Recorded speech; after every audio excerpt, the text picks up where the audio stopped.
மெய் விளக்க தவ முறையும் வாழ்க்கை முறையும் உலக சிந்தனையாளர்கள், அரசியல் தலைவர்கள், செல்வந்தர்கள், ஆசிரியர்கள், மாணவர்கள், விஞ்ஞானிகள் இவர்களுக்கும் பரவ வேண்டும். அப்போதுதான் உலகில் தனி மனிதன் வாழ்விலும் சமுதாய வாழ்விலும் நிலையான சமாதானம் அமையும். எனக்கு அமைந்த சூழ்நிலைகளைக் கொண்டு மனிதன் வாழ்வின் நலத்திற்காக நான் கண்ட விளக்கங்களை சுருங்க கூறி முடிக்கிறேன். மெய்ப்பொருள் எனப்படுவது சுத்தவெளி. புலன்மயக்கில் உள்ள அறிவுக்கு அது ஏதுமற்றதாக இருக்கிறது. அறிவை அறிந்து அதன் மூல இயக்க நிலையமாகிய உயிரை உணர்ந்து மேலும் அவ்வுயிர் மூலம் பேரறிவால் உணரும்போதுதான் மெய்ப்பொருள் விளக்கம் தெளிவாகும். இதற்கு முறையான அகநோக்கு பயிற்சியை ஒரு தெளிந்த ஆசானிடமிருந்து பெற வேண்டும். உலக சமுதாய சேவா சங்கம் என்ற பெயரில் ஒரு நிறுவனம் 1958ஆம் ஆண்டில் அமைத்தேன்.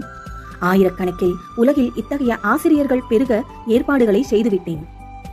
நாளுக்கு நாள் நான் முதுமை அடைந்து வருகிறேன்.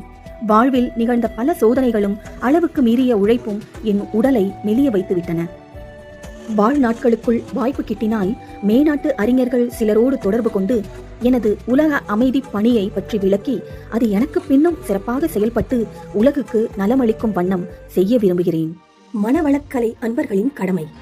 வேதாத்ரி மகரிஷி அவர்களின் உலக அமைதி கனவினை நிலைநாட்ட தனி மனித அமைதி வேண்டும் என்ற கொள்கையில் உலக சமுதாய சேவா சங்கத்தினை வளர்க்க ஆழியாறு அறிவு திருக்கோயில் உருவாக்கி அங்கு வருகின்ற அனைவருக்கும் தான் அனுபவத்தில் கண்ட வாழ்க்கை விளக்கங்களை எளிமைப்படுத்தி அனைவரையும் தன் தோள்பட்டை மீது உட்கார வைத்து உயர்ந்த நிலை அடைய செய்கிறார் இந்த குரு. ஐக்கிய நாட்டு சபையில் தங்களது கருத்து எடுக்கப்பட வேண்டும் என்று கன்சல்டேட்டிவ் ஸ்டேட்டஸ் பெற்று நம்மிடம் மேலும் அதை பரவச் செய்யும் பொறுப்பினை கொடுத்துள்ளார். விவேகானந்தர் 10 இளைஞர்களை கொடுங்கள், உலகை மாற்றிவிடலாம் என்றார். வேதாத்ரி மகரிஷியோ 5 அன்பர்களை கொடுங்கள், அவர்கள் உயிரற்றது இரண்டையும் ஒன்றாக ஜாதி மத இன வித்தியாசமின்றி அனைத்தையும் காந்த அலையாக காணும் உணர்வினை தருகிறேன் என்கிறார். அந்த 5இல் ஒருவராக நாம் அமைந்து அவர்களின் உன்னத தனிமனித அமைதியின் மூலம் உலக சமாதானம் பெற தொண்டு செய்வோம். வாருங்கள், எங்களோடு இணைந்து தொண்டு செய்ய. வாழ்க வளமுடன்.